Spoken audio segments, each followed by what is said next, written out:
Well, good evening and welcome to Queer News Tonight, the world's first and only LGBTQ plus daily evening news. It's time to queer up the news. It's 8 p.m. Tuesday, July 5th, 2022, and we are literally out of the closet and into the headlines. So many of your important stories we're going to tell this evening on Queer News Tonight.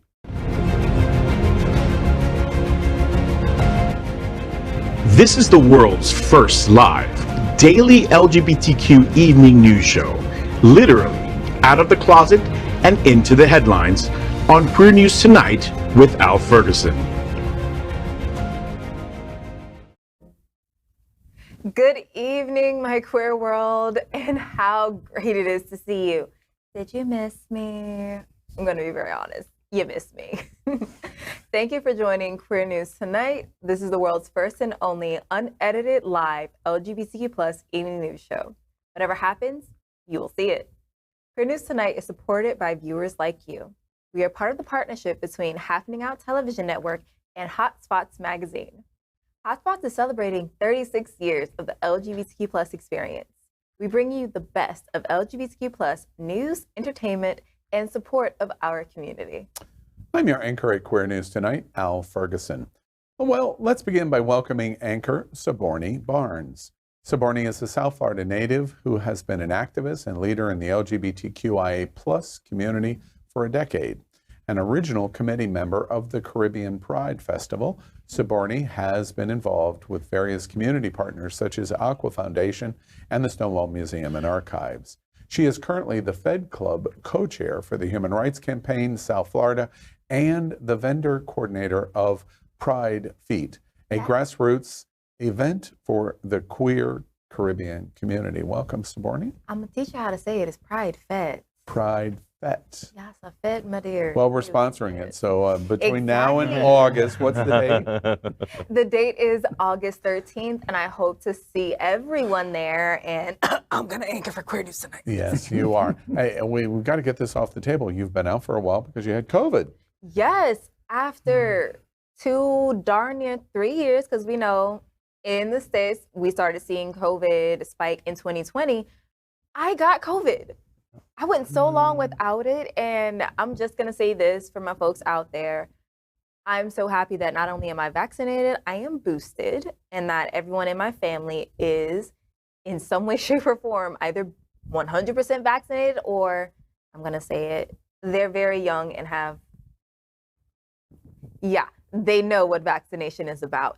So I'm happy that I'm doing well, and I'm back because I missed you. Oh, wait, I'm a news guy. I've got to ask the question. Are you saying that potentially you got COVID from somebody that was not vaccinated at all? No, I got COVID from someone who was vaccinated, thought it was an extreme flu or cold, and just sneezing and coughing all over the house. We all thought it was a cold or whatever until we went to go get tested. So please, if you are feeling unwell, especially during these times, go get tested, folks. It could be a simple cold or it could be COVID. You can even do, and this is how I found out, do an at-home test. Right.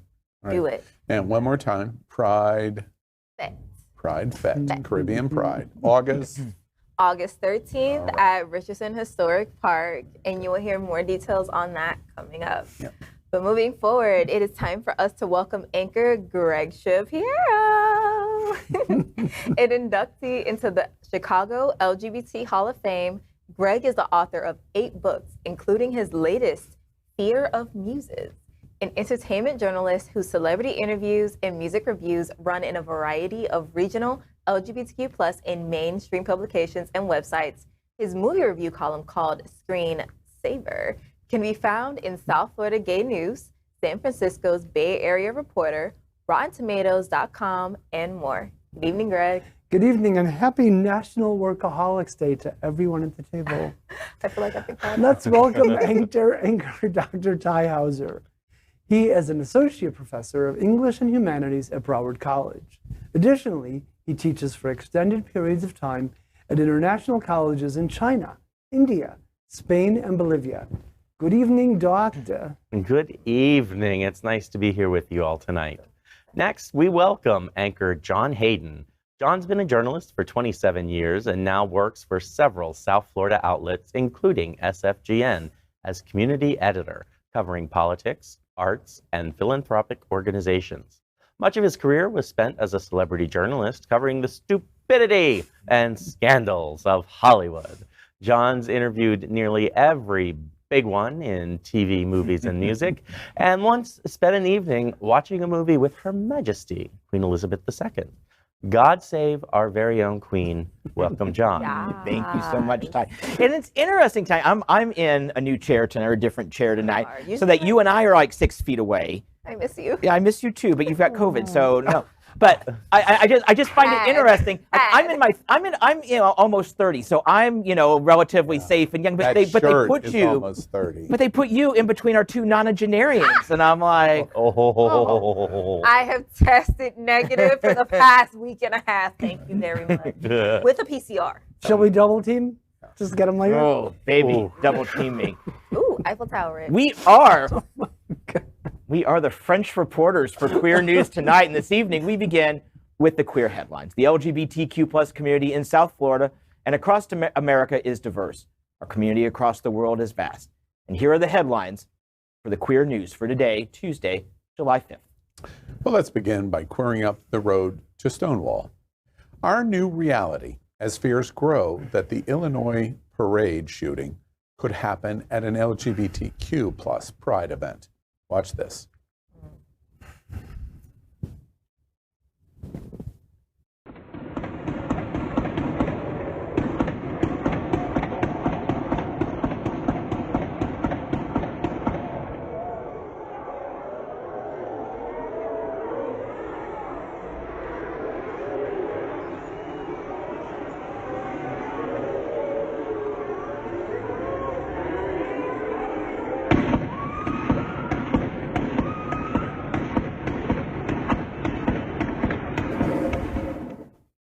On Monday, the nation was shocked when a gunman opened fire on a 4th of July parade in Chicago, killing 7.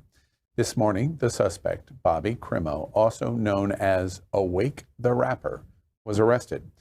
Crimo's social media shows radicalized right-wing ideology and support of former President Trump. After multiple incidents during Pride Month, the gay community is on high alert, reflected by reporting from the FBI. While many areas have already had their pride parades for this year, some parts of the country still are yet to celebrate. Closer to town, the Proud Boys this weekend had set up surveillance at our house in Wynwood, harassing drag performers, including our own Kitty Meow, and forcing authorities to step in. Political actions like Florida's Don't Say Gay bill that took effect just on Friday seem to not only embolden attacks from the right wing, but to validate them. First off, I guess everyone is reading the news that the evaluation summary from the FBI in terms of actual violence at Pride events in June stands at 19 events in the United States had actual violence at the events. Many more threatened violence beyond that.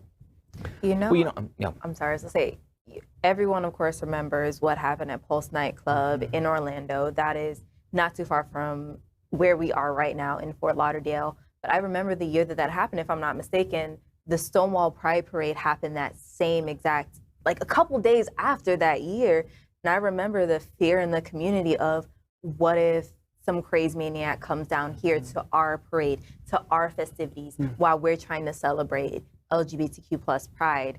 And I remember just that feeling of, as a community activist, like, do you go out and take part and still be a part of what the conversation is, you be a part of the celebrations, or do you stay home because it's a real understandable fear? To that question, let me ask a counter question to all of you.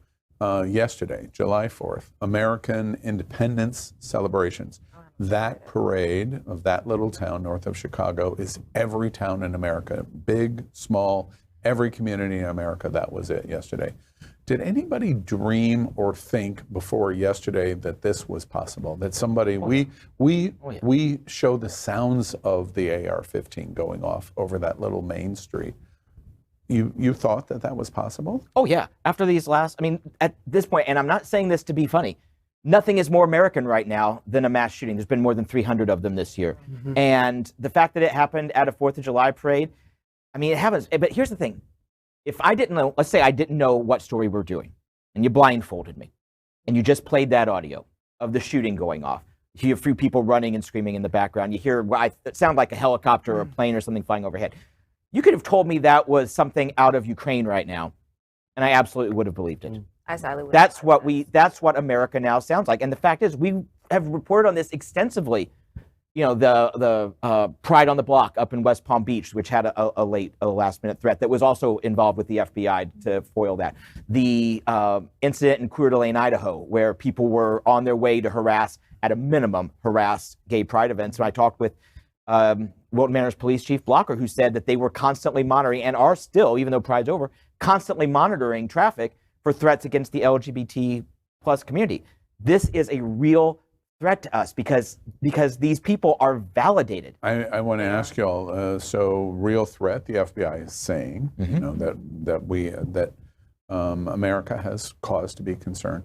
We're watching dramatically growing voiced opposition to the LGBTQ community by extremist groups, by white supremacist groups, by the leadership of the GOP, including the governor of Florida.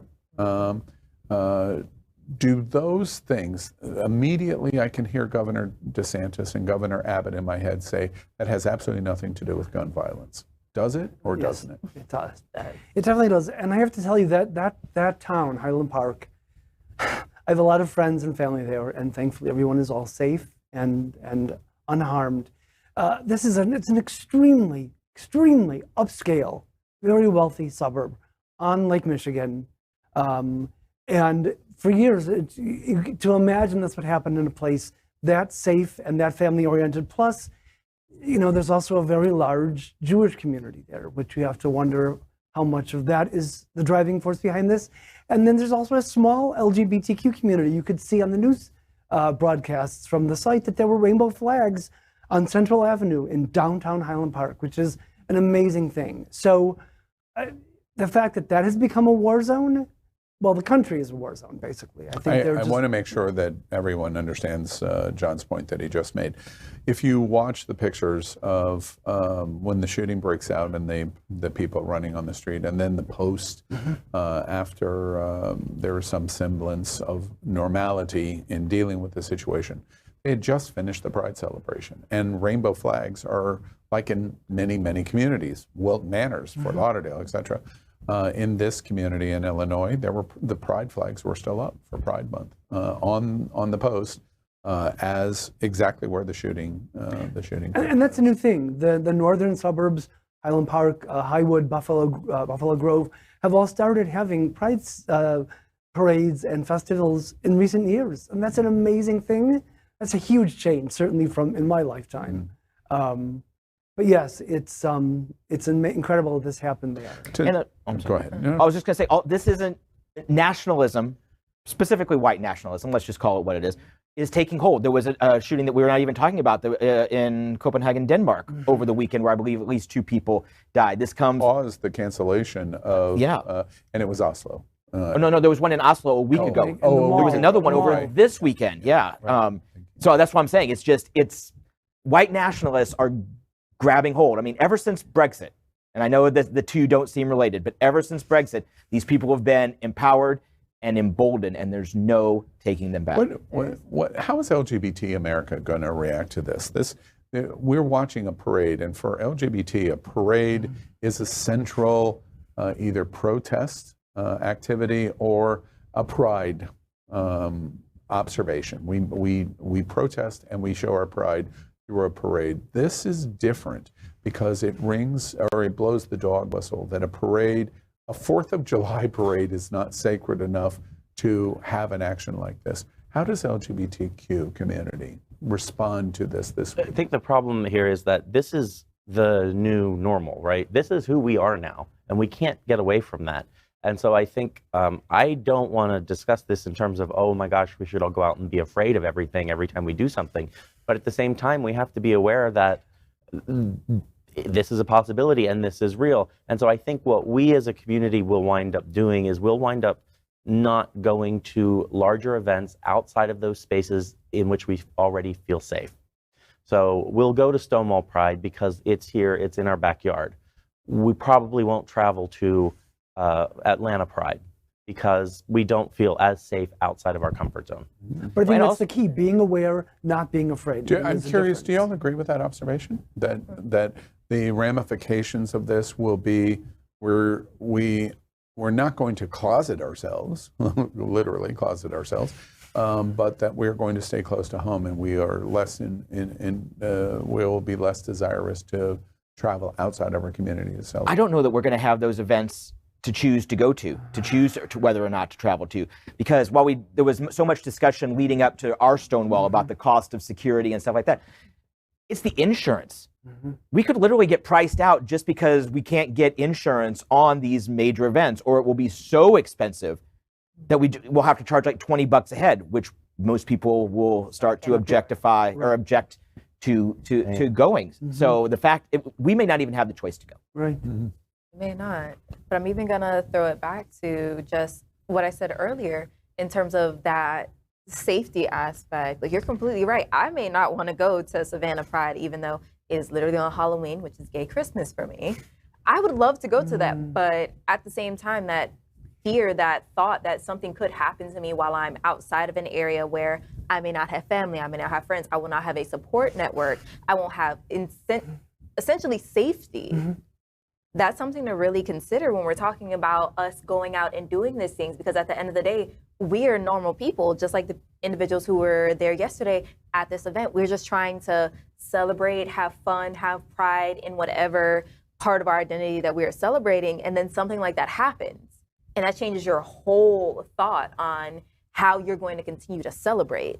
And that happened in a place where these people live. Exactly. They weren't that's not a parade that would draw people from out of town.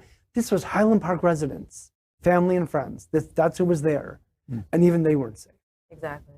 It's like the Miramar Day Parade of old. Just walking down the street and all of a sudden you hear sound. I'm gonna be very honest. 4th of July, as a person of color, I have learned that during times when there's gonna be fireworks, you don't go outside, you just lay low.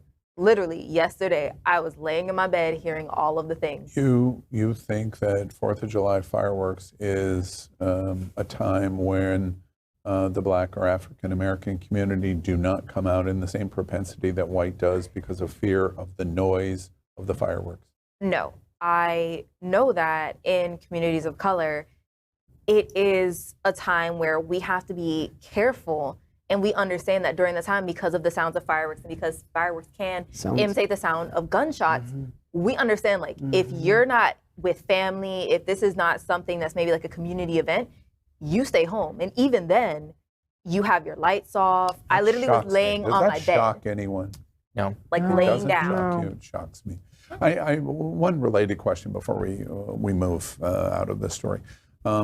Many people are suggesting in the conversation of LGBT that this is looking more and more as a sophisticated way to pull back on the dramatic embracement of LGBT rights that have taken place since the 1990s, since Clinton and Don't Ask, Don't Tell really started to kick it off in Don't Ask, Don't Tell. That we're watching a very significant and strategic attempt to pull those rights back and do it in many different ways. And that the results of pulling it back is that they're going to have a dramatic overreaction of vocal opposition to the LGBTQ community and even violence against the LGBTQ community. Because as guns get embraced and public acceptance of LGBT, which is not going to change, this is a very vocal minority. The most extreme is white supremacists, which we're talking about. But the GOP's embracement is they're doing it as a culture war. Whether they believe it or not, it's not really fundamentally important. They're doing it because it means money and election ability for voting.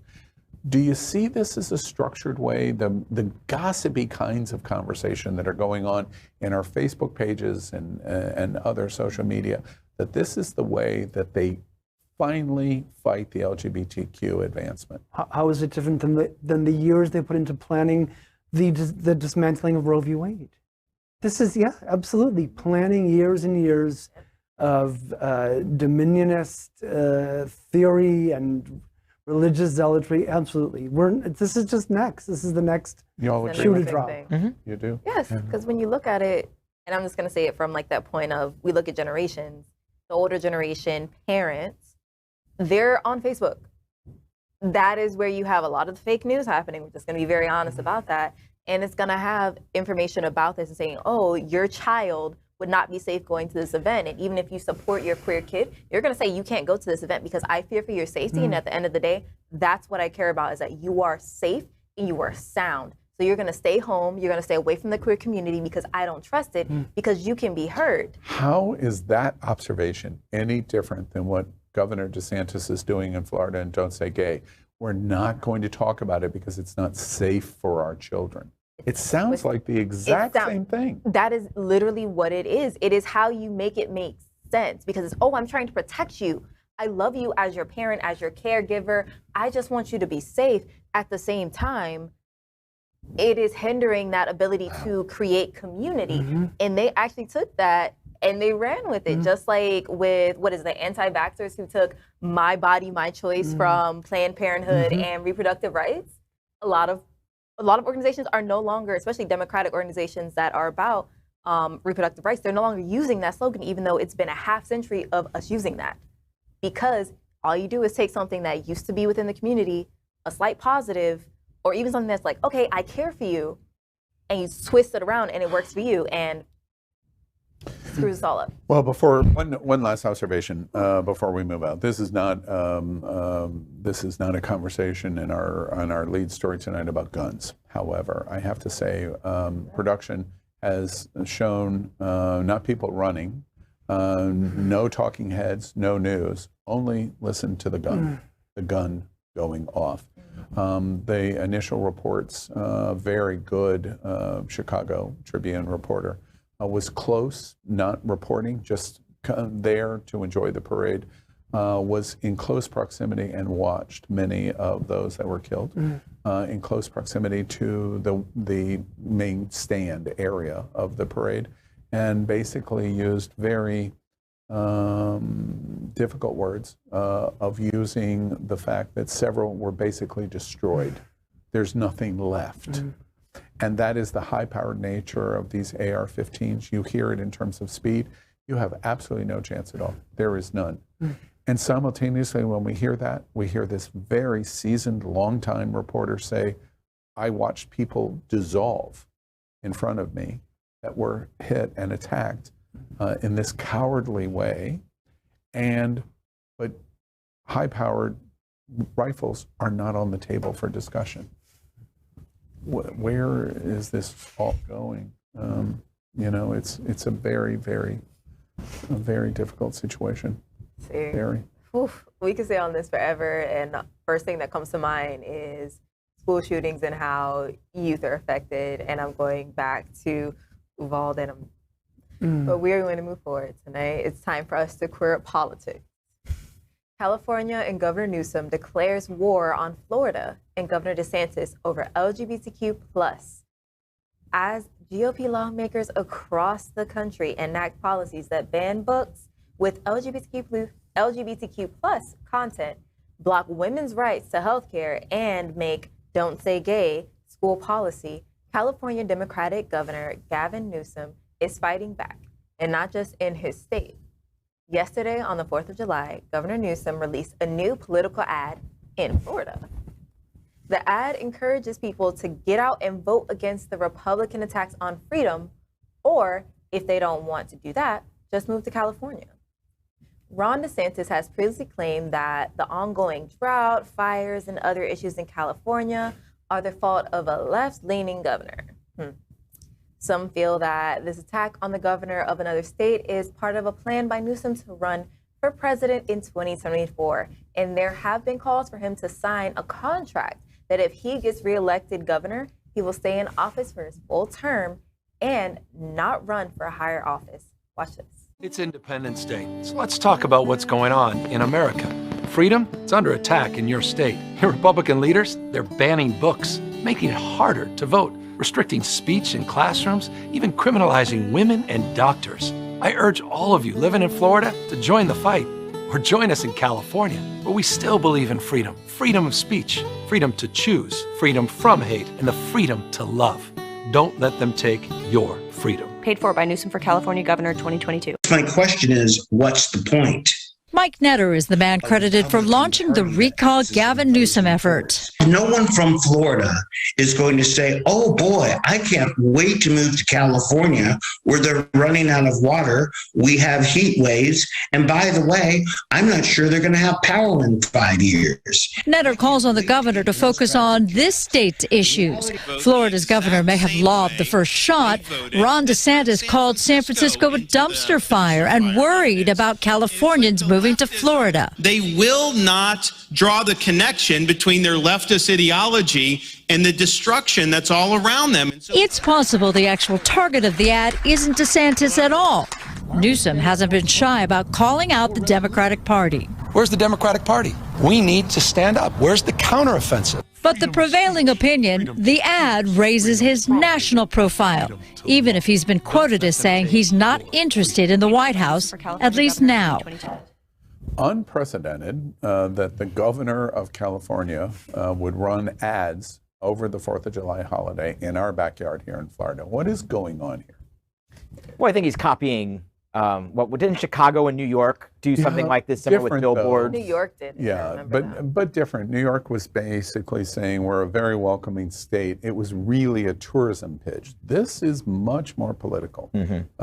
This is much more a compare and contrast. DeSantis, Newsom, Florida, California. I mean, well, you know, they said that they, I'll say, was it a political pitch, or was it literally because if we look at it, you have folks who are coming from other states who have been moving into Florida a lot recently because of the housing market. Is it a pitch for, tourism, or for them essentially to get their population back and to also get those businesses back, especially because, if I'm not mistaken, Silicon Valley is slowly moving this way to South Florida for whatever reason.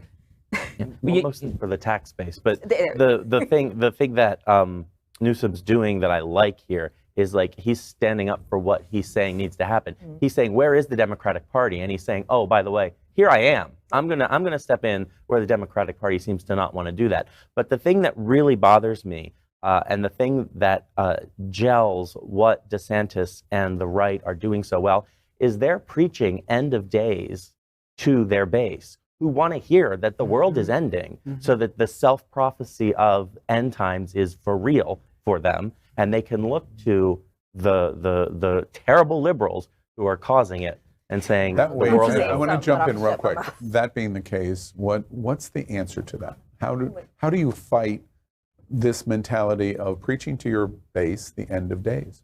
It's education, which we're slowly dismantling, but not slowly anymore. Yeah, and the irony, of course, is that it's overpopulation of the planet. So, hello, Roman Catholic Church, thank you very much for killing the planet, because it's overpopulation that is causing these environmental catastrophes, wildfires, people living in places they never lived before, and they have to have water in these places in Nevada and in California, and that's causing wildfires, and then there's earthquakes, and then so you're trading, if you want to move to California, if you can afford to move to California, you would be trading hurricanes for mudslides. Okay. And we just talk about the fact that California is literally the majority of the West Coast. Like, that is literally a good chunk of that. So of course you're going to have multiple different things happening, hurricanes, mudslides, like, it's just going to all hit that one state specifically. It's interesting. John, let me let you kick in first. Well, no, I was just going to say that they're called a couple of things. The first, they're saying to the hypocrisy of them saying, okay, Newsom says he needs to not run, and he needs to sign a contract so that he's not going to run for another higher office until this is done. Okay, let's have DeSantis do the same thing. Right. I mean, please, please let that happen. Second of all, Newsom is the Democratic Party in California. He just won a recall election by like 20 points. I mean, it wasn't even close. And recalls favor the outer party and certainly Republicans. So he's the face of the Democrats. He's got money to burn. He's going to win re-election this year. There's no doubt about that. So now he's basically just running up the score. He's trying to help Democrats in other states by saying, Florida, you're a mess, and pointing it out. And it doesn't cost the South Florida Democrats any money to do this, because and it was only a $100,000 buy, which isn't a whole lot of money, but he's out there and he's saying and he's advocating for us. And also, let's remember, Newsom back in like, what was it, 2006, 2007, before marriage equality had come to California, he started marrying people when he was mayor of San Francisco. He's always been a huge supporter of our community. So he's just really great for us all around. And you know, at the end of the day, it's interesting on the observation that you make about asking Governor DeSantis to make the same pledge that is being asked of Newsom in California, that he won't run in 24. The Republicans' viewpoint of asking DeSantis to make a pledge that you're running for governor this year, so only run for governor and pledge that you won't be running for president because we're going to elect you for governor. DeSantis and the GOP's response was, who cares what you think? We'll do whatever we want to do. It always seems on the Democratic side that we feel like we must please. And because we feel like we must please, we end up seeming to, or the Democrats, which is Newsom's claim and his charge, that we end up appeasing no one to help to get to the conclusion, to get into the end zone, to win the election, to hold on to the House, to keep the Senate, to win the White House back again. And DeSantis and the GOP in Tallahassee go, we don't care about any of that. When does that change? When do we go, well, first, is that true? And second, what are we going to do about it? That's what Newsom's ad is all about. Ring the bell in the cage. We need to get more radical. Let's go crazy. Let's go crazy. Interesting. I just want to put out a fact that is absolute and absolutely timely. We reported last Wednesday on Community Marketing's national survey, largest survey of its kind in the nation. And one of the things that CMI reported on is, what do we think about what's going on? Reminder, only 40% of LGBT Americans think America is a friendly place. Only 4 in 10. In states, Californian LGBT historically has been 99%. This year it was 98%. It dropped 1 point. It dropped 1 point to LGBT in California. 98% say California is a good place for them. In Florida, it was 24%. 24% of you sitting at this table, because you're LGBT Floridians, say this is a good place and it is a place that wants you to live here. And by the way, that was a 20-point drop in 1 year. What are we talking about? The LGBTQ community in Florida already agrees with Governor Newsom and this advertisement.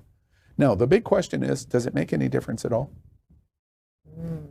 That's a good question. Well, it depends on how sustained it will be.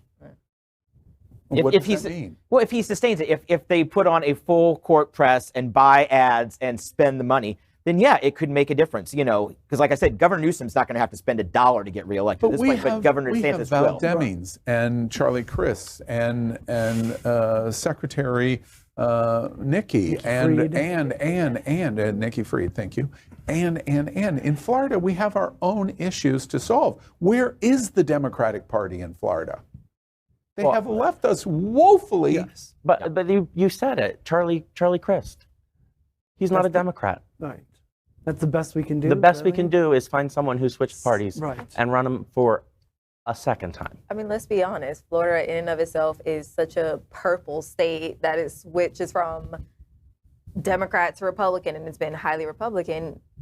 He's what we have best of. You're completely correct. But then I think the question also is, what he said earlier is like, you can either vote these people out or you can come on over to California.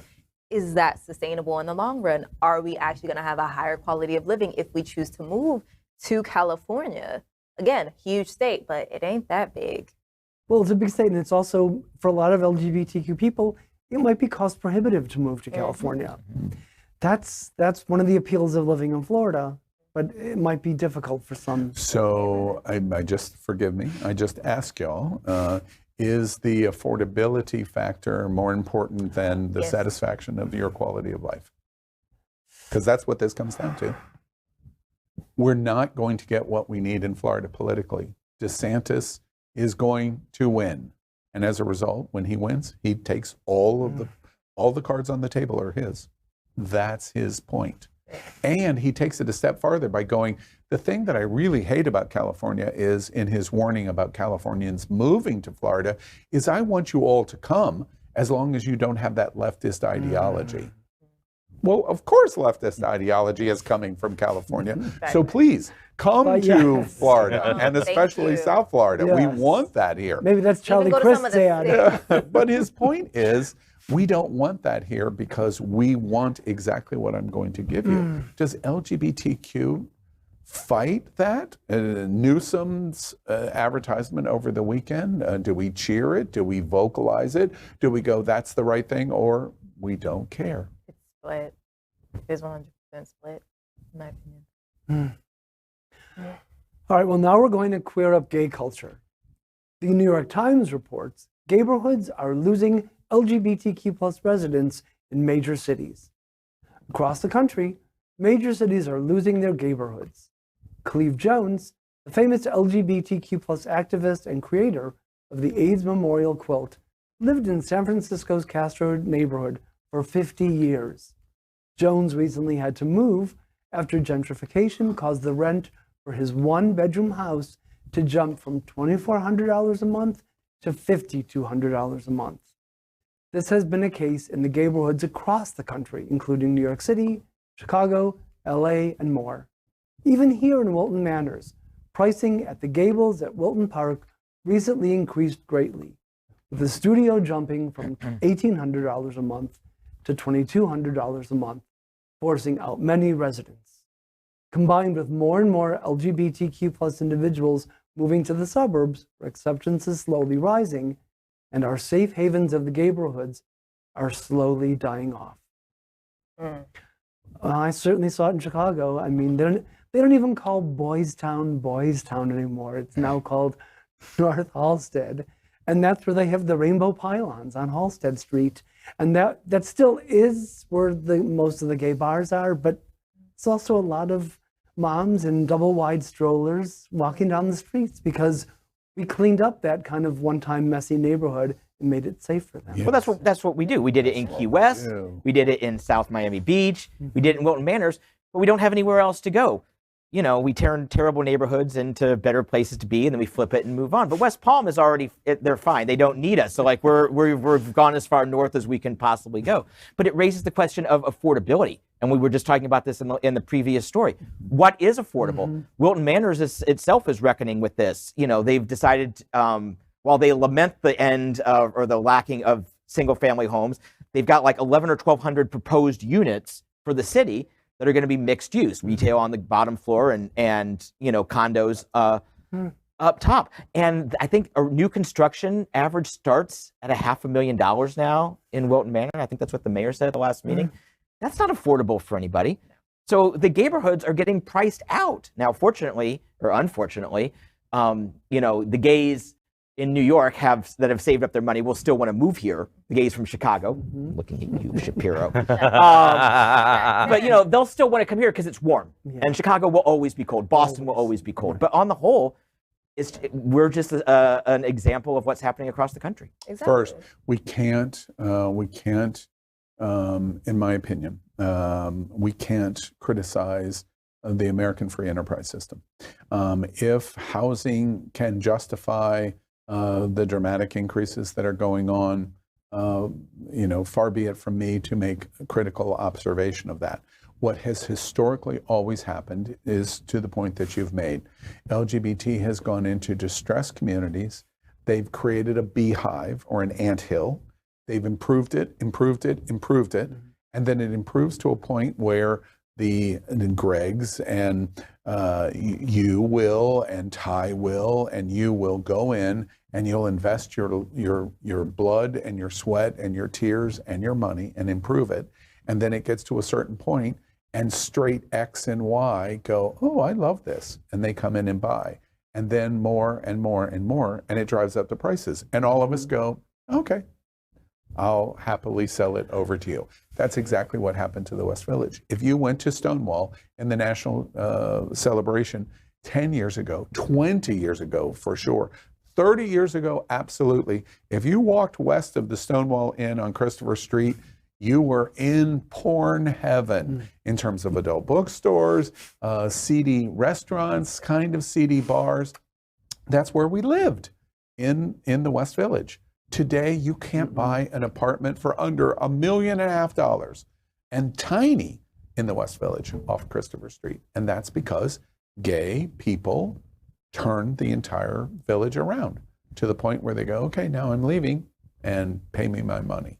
It's gentrification as a whole. It happens in places that aren't just, you know, majority gay, like Wynwood is not majority gay, but gentrification happened in that area. It's specifically like Little Haiti, Little Havana area. And you have that rent has gone up. So the people who have lived there for years can no longer afford it. And I'm going to judge the free market system, because then it comes into play of, we can't, as like a single individual adult, if this was the 1950s, mind you, I wouldn't have the same rights. I'm just saying in terms of pay would be different, and you could probably afford your own place in Miami on a much lower salary than a lot of individuals are making now. But that's the thing, is that you have prices increasing, but then wages are still, they're stagnant.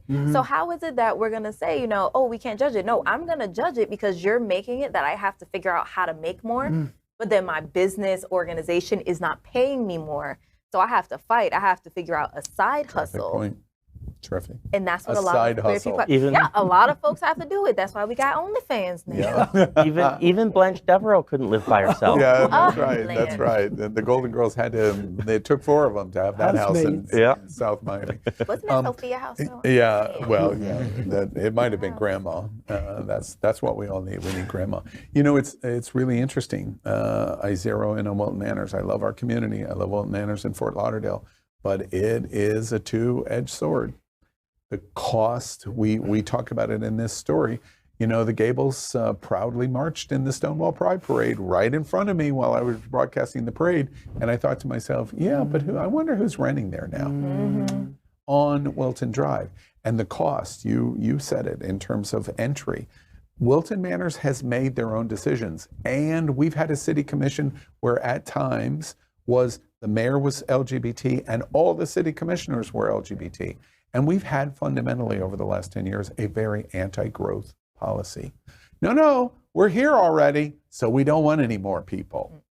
And as a result, that modified, you know, the management of how much inflation there is and how much money is transacting. And as a result, because we don't have the kind of housing that we need, the costs have skyrocketed. Now, if you're one of those people that has the property and you own the mortgage in your Wilton Manors, congratulations, John, because that's what's happened. Congratulations. You're actually in Fort Lauderdale on the Fort Lauderdale side. But the situation is that's why you're watching Oakland Park, because people can't afford Wilton Manors, and gay or LGBT are buying in Oakland Park.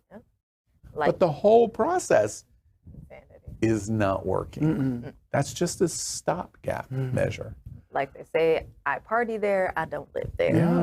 Yeah, that's it. That's exactly it. All right, well, let's go ahead and queer up education. Proud Boys Not Proud terrorizing Nevada drag queen story hour. Recently, a drag queen story hour at a library in Sparks, Nevada, was the site of a protest by the right-wing militia group, the Proud Boys. Wearing the militia's colors of yellow and black, the group carried placards that read, quote, "Stop sexualizing children. Shame on you for trading your kids just to look woke. Woke is broke." End quote. Police received a call at 11:30 a.m. from someone claiming they were assaulted, but that person did not file a charge, so there is no information available. A short while later, police were called again and told someone had entered the library with a firearm. A spokesperson for the department said, quote, "Sparks police arrived on scene and contacted the reporting person. The reporting person stated the subject with the gun had left prior to the officer's arrival," end quote. Officers determined the gun owner held the weapon lawfully and did not threaten anyone. Nevada does not prohibit open carry, So officers took no action, the statement said. Gun okay in library. Yes, it's okay. Exposed. In Nevada. A lot of things we can do in certain. And here, open carry here, don't have to have a permit. The guns at the, I know this, we weren't talking about guns, but I'm going to go ahead and talk about it now. The guns that he used in Highland Park, they were legally bought. There was nothing black market about it. He had the right to them. Exactly. He had the rights to them. That's what happens with a lot of these shootings, Right. that the person has a legal right to buy these guns, but then when you look at their past history and everything else, it's like, maybe I shouldn't have given this person a gun. Yeah. But they bought it legally because we don't have any actual. I'm sorry, I'm not And going to these, use that. and these people, these Proud Boys, they've taken over the Miami-Dade Republican Party. That's not a hyperbole. That's not an exaggeration. No, they have taken over. They have positions of power running the largest counties in Florida, essentially, the Republican Party. They've just taken over. And what they're going to do is they're going to intimidate. They're not going to be there. They're not going to be threatening anybody. They're just going to stand there with their ARs over their shoulders. They're going to intimidate. They're going to menace. And then when they finally feel emboldened enough, they're going to open fire. And that's where it is. And Miami-Dade, this is just one idiot away from happening here. And then there's going to be the whole, I'm standing my ground. That's all Yeah. I'm doing. Florida, I am right, protecting Florida. myself in the state of Florida. And it's not just going to be a queer person. It's going to be people of color. It's going to be women. It's going to be anyone who Jewish disagrees with people. that I thing. want to Jewish people. explore the observation just made. So Kitty Meow, connected with Hotspots and Happening on Television Network. Our house does an outstanding job in LGBTQ community in Wynwood. And they basically felt an open threat from Proud Boys, and police are called. Your concern is that the Proud Boys will try to intimidate at a location like that, maybe standing on the street, open carry of their rifle, and that's going to lead to some kind of tragic consequence. Yes. Just showing up with a gun is a threat. Yes. Just showing up and exposing yourself with a gun is an act of aggression. Chekhov said, I think it was Chekhov, said that if you have a gun in the first scene, it's got to go off by the end of the play. You're showing up with a gun, you're there with the intention to use it. But it's too bad that the whiny Agreed. babies can't make better use of their time. Maybe like a Tony home vasectomy or something. Just, Like a they Tony just Home perm. stay, yeah, exactly. You know, I want to zero in on the issue specifically with drag queens. What is going on with using drag queens as an illustration that we're sexualizing our children? What is going on? I understand why they're doing it. I'm not asking the why, because I know why. Money, power to the base. That's why. That part. But how are they creating this narrative that children are being sexualized by the presence of a drag queen? Okay, well, explain it to me. Youth Advocate is going to answer this one. No, end of the day has nothing to do with sexualizing children, because that is one thing that I was always stand behind, is stop sexualizing children. It has nothing to do with your sexual orientation, your gender identity. That is outside of it. They're villainizing it, number one. And number two, it goes back to the whole villainizing part of it, where it's, okay, we're saying stop sexualizing these children.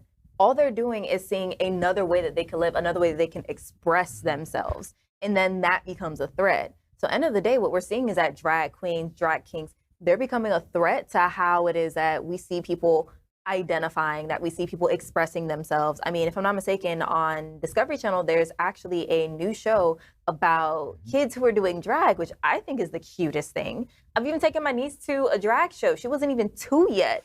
But you know what? All she saw was people having a good time, and they were singing. She didn't understand it because of her age, but that's not sexualizing. That's just showing an entertainer. And that's where it stops, is we're entertaining, much like somebody who's on a screen or dribbling a ball, throwing a ball, however you want to put it. We're entertaining, but because we're different than what the conservative folks are trying to say, that makes us a threat, because we're showing another way of living life.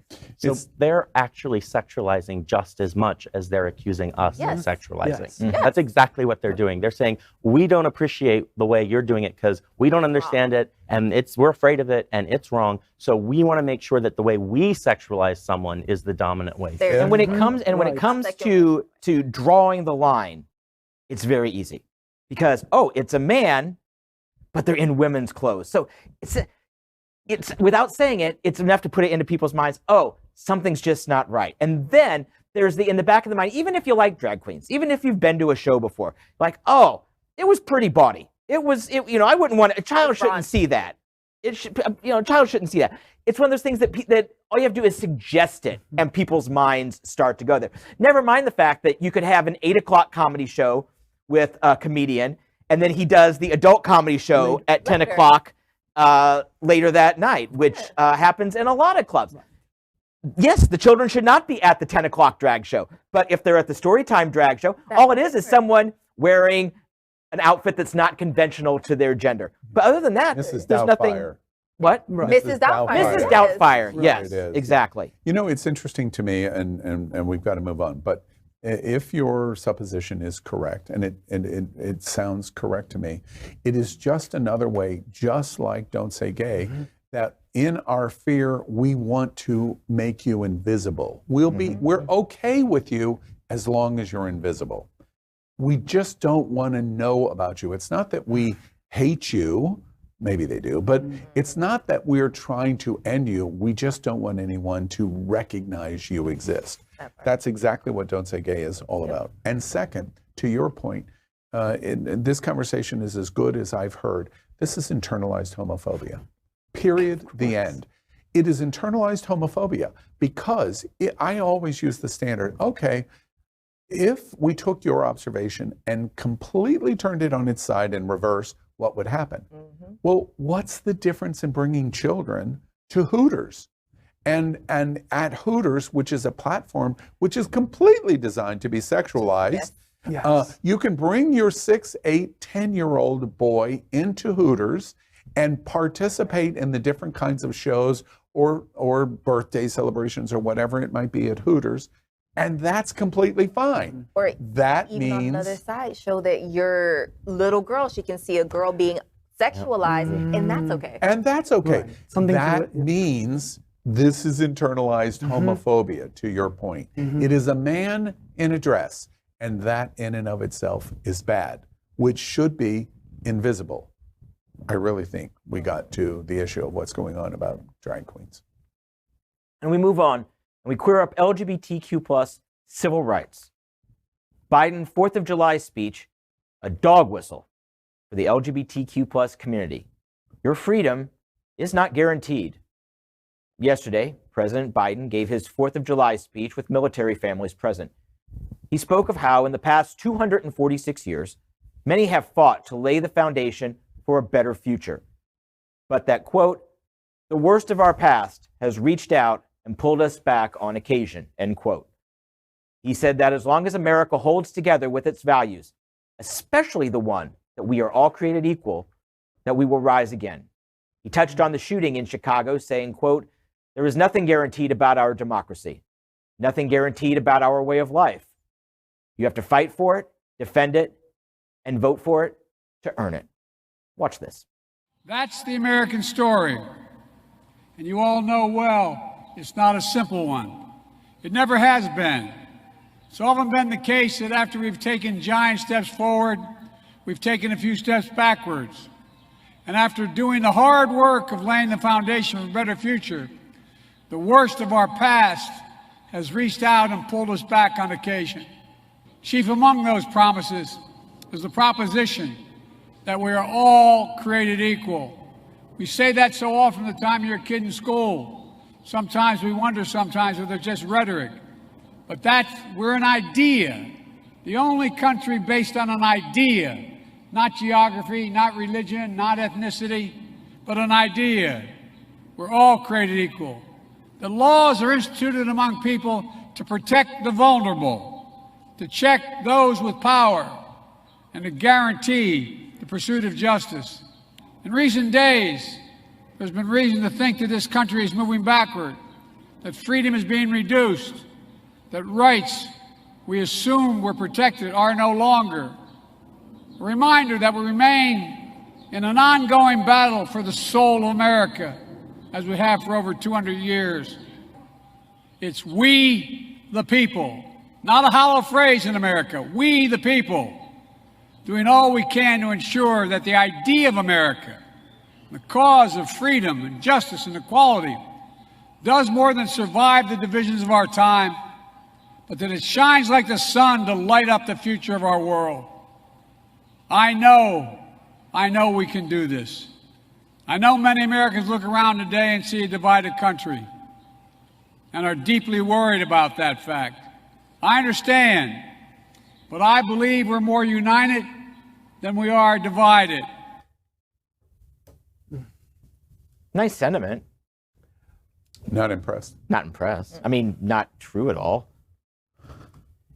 Well, I Well, mean, explain that Yeah. wait, before anyone else. No, What does I that mean, well, like yesterday, my Facebook status was on this date in history, 1776. Straight, white, land-owning Christian males had their best day ever, and that's where it is, and I absolutely believe that. And the fact, I mean, this country has never believed we were all created equal, ever, on any level. It's a platitude, and it's a nice thing to idealize, but the fact is Republicans have positioned themselves so that they've got a mulligan or a do-over on the 1950s. And that does not spell good, anything good for any of us at this table. That's why Jefferson called it the Great Experiment, though, because he knew that we were practicing something that needed to evolve and needed to grow and needed to be a hermeneutic reality moving forward. Yeah, but Jefferson didn't believe that. He owned slaves. He owned a brutal slave regime where 12-year-old boys working in a nail factory were repeatedly whipped. Yes, that is correct. But he did see errors with the system. Whether or not he saw all the errors and whether or not he participated in those errors, those are different conversations. His point, and the point I think of the founding peoples, were that we are in this process and we need to continue to make it better. What that means is going to depend on the time and the place in which these decisions are made. It's an Enlightenment document that it's meant to shed light on things, and it's meant to help us grow into a better place. I think Biden hits on that as well as he can. A degree, I've known you for a while, a degree of optimism that I rarely hear you voice as clearly as what I just heard. You believe that there is that better nature in America. I believe that we are inherently good. There are lots of things that make us bad. Interesting. Well, and to believe that in light of what happened yesterday, too, it does put a strain on that belief. Yeah. But yes, we the people, it's up to us. And as we say many times on this show, there's an election's coming up, vote. I before we get into vote, and repeat vote, because no disrespect, but it's the easiest possible thing for us to say. Where's the LGBTQ community? He's talking to us. His quote about the worst of the past has reached out and pulled us back. He's talking to Black people. He's talking to women. Non-evangelical. He's talking to women. Mm-hmm. He knows exactly mm-hmm. what he's doing. Where are we to say, forgive me because I don't mean take up arms, because I don't mean taking up arms, but the philosophical idea of taking up arms in terms of our political activism, where is the LGBTQ community? Because I don't see it. We're so fractured that it's just not there. And I hear this, and you all know that I will speak from many different lenses, but as a queer woman of color, hearing that nothing is guaranteed about our way of life, I'm like, I've known this for years, honey. You don't have to tell me that again. Nothing is guaranteed. And what's being shown now in terms of so many rights being rolled back for people of color, for women, for the queer community, that's just showing me that at the end of the day, they don't give a shit about people who look like me, who identify as me. Excuse my language, I'm trying not to cuss. I'm trying to be very, Also, it's just showing that there needs to be more done. And the question, like you said, where is the queer community? We've been fractured for years. Like after, same-sex marriage, for whatever reason, it seemed to be that, okay, we stopped. Complacency. Yeah, we got there, which that's that's not a bad thing, but it's not a great thing, because that means you can't move forward. You can't do anything else. Just because you hit that one goal, it's like, okay, what's your next goal? We need to keep going as a community, not as certain specific parts of the community. It needs to be one whole. It needs to be us as a whole actually saying this is what we want. I'm curious for all of us, lesbian at the table, a queer woman at the table. Do you think our community in general has the anger level that I hear in her voice? And is the LGBTQ community anger level rising, or is that not the case? I don't see it. I've said it before. I go to a lot of, for my job at SFGN, I go to a lot of community events, town halls, things like that. And it's always the same 20, 30, 40 people at the thing. And then I go to the bars, and it's always the same 300, 400, 500 people that I see at the bar. And those numbers are just not going to add up in our favor unless we get going. So people like President Biden, where is he failing yesterday in that call to action to the LGBTQ community? Your freedom is not guaranteed. Your observation is, a bullet point for me. And the worst of the past is reaching out for you to pull you back. 1950s, your point. What does a president do if we're not willing to act ourselves? I think a truly progressive president would reinvent the role and the way those speeches come about. The best thing Biden, I think, could have done was to say, hey, I'm not just going to be the talking head that is the typical person to give this. I'm going to invite other members of the community up here to talk with me and make this a powerful speech about us as a people. Agreed. All he really did was just show that there is this division, and that at the end of the day, it seems like he's saying, hi, I'm your president. We have no hope. Vote for me next year. Like, where is the hope in that message? I got no hope. I'm just like, okay, so how close can I get to Sweden? Well, there's no hope to be had. Yes. But we have to make our own hope. We can't be looking to the president to do it. True. Maybe we're not seeing it here either. There might be actions being taken in other cities, other big cities. There might be marches and rallies that we're not aware of. Yeah. I mean, we're Queer News Tonight. We'd be aware of it. We would be reporting it. If it was going on in Chicago, you would be aware of it. You would tell us about it. Newsom's call to action, we would talk about what's going on in West Hollywood or in the Castro. We talked about whether police could wear their uniforms in San Francisco, as opposed to the big issues that we face, and people can disagree. One last question related to this that I think is possible. Do you think there's lots of people that are saying in their social media, the problem with that speech is it's too late, that he's not the right person for the right moment? That if this was 30 years ago and he was 30 years younger, it would be a different situation. But in 2007, when a young black senator came on to the scene, he burned the house down. And everyone said, my goodness, there it is. We don't feel that today. We don't have that today. Do you? Lots is being said in our social media that we just don't have the leadership in our community or outside of our community to galvanize. And that's why they're beating the crap out of us. DeSantis is good at what he does. He's good at getting his together. Biden did what he needed to do. Our old white guy beat their old white guy. That's what we needed 2 years ago. That's what we wanted, and we got it.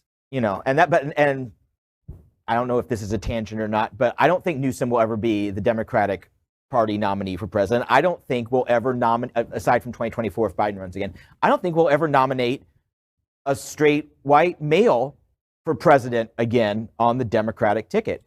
And it's not because he's too progressive?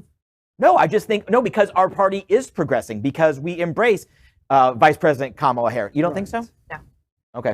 I'm sorry, but the United States as a whole has shown that when it comes to folks of color or anyone who is not a male, the likelihood of it being that they will actually get onto that ticket is slim.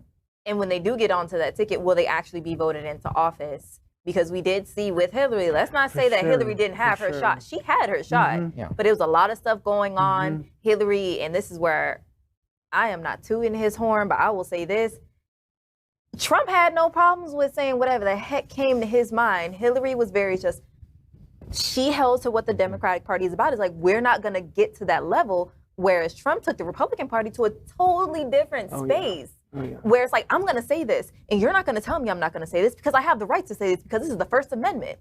I can do this. Yeah, Michelle Obama was powerful when she said, when they go low, we go high. In 2022, that advice may absolutely fail us. It's failing us already. I'm not saying we got to go low because let me not say I don't believe in, playing a little dirty, because sometimes you got to play that way.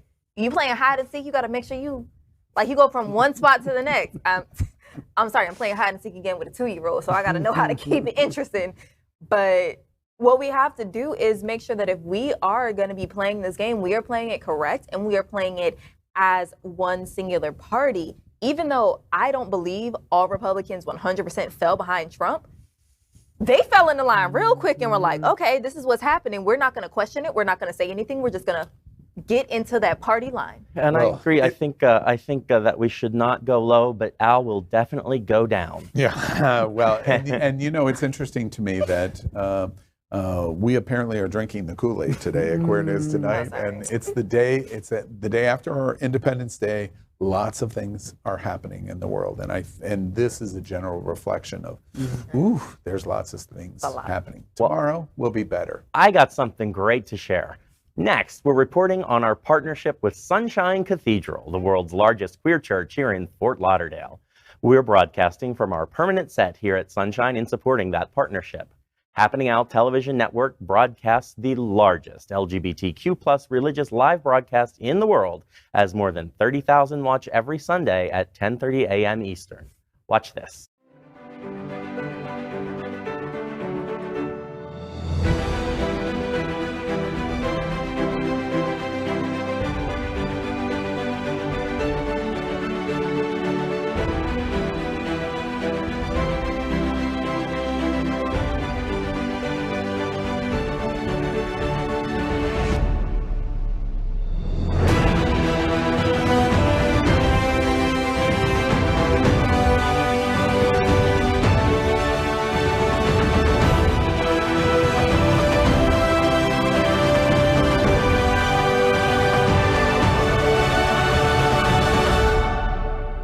I'm Michael Reardon, the Director of Marketing for Compass Community Center, and Sunshine Cathedral is my queer church.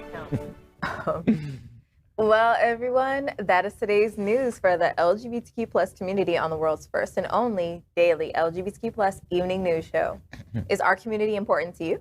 Then help us by liking and subscribing. Ring the bell for updates. Share this news with your friends and family. Post this broadcast to the many groups of which you are a member. Tonight's stories about our community deserve the attention of your family and friends. Queer News Tonight is the only live LGBTQ+ digital television show in the world that is out of the closet and into the headlines. We need your support. And if our community is to grow, we must tell our stories and bring them to the attention of the broader world. This is the only place in the world that tells these type of LGBTQ+ stories in motion and sound, and you heard a lot of it tonight. That is the passion of the Happening Out Television Network and Queer News Tonight. I'm your anchor, Al Ferguson, and on behalf of these LGBTQ+ reporters, the anchors of Queer News Tonight, including Sobourney Barnes, we're glad you're back, Gregg Shapiro, Dr. Tai Houser, and John Hayden. We will see you daily at 8 p.m. Our heads explode. Good night.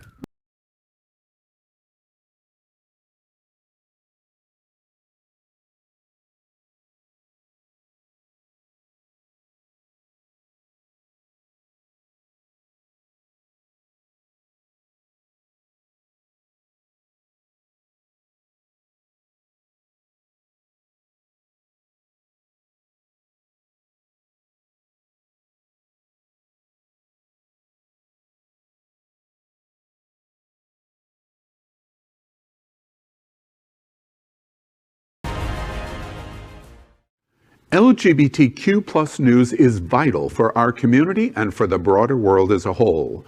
We have enough enemies at Fox News. Tucker, Sean, and Laura are loud.